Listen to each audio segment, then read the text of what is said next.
I'm Dr. Chip Cole, a quadruple board-certified oculofacial plastic surgeon, and today I'm going to talk about droopy eyelids. A droopy eyelid can be fixed with a laser incision that's hidden in your normal lid crease, and we tighten the muscle and then put a few stitches in, and by 1 week it's like 85% healed.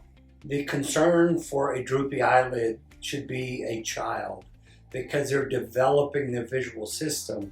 And if you have blockage of things coming into their eye for development, that could lead to permanent changes.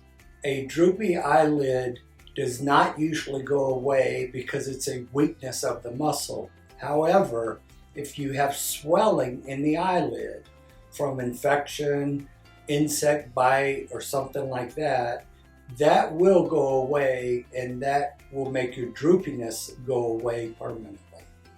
The most natural way to fix a droopy eyelid is by tightening the muscle that's causing the droopiness.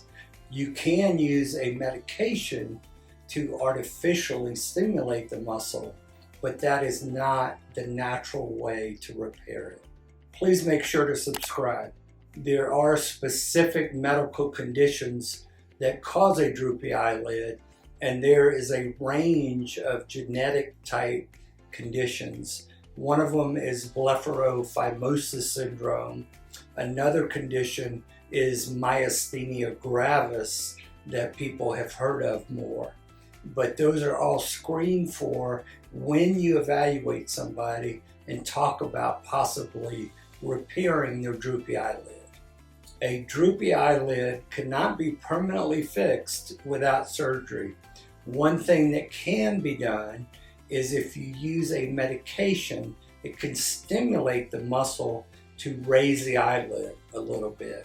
So sometimes when people have a droopy eyelid and they're taking pictures, they use drops to make them look more alert, but it does not repair the eyelid.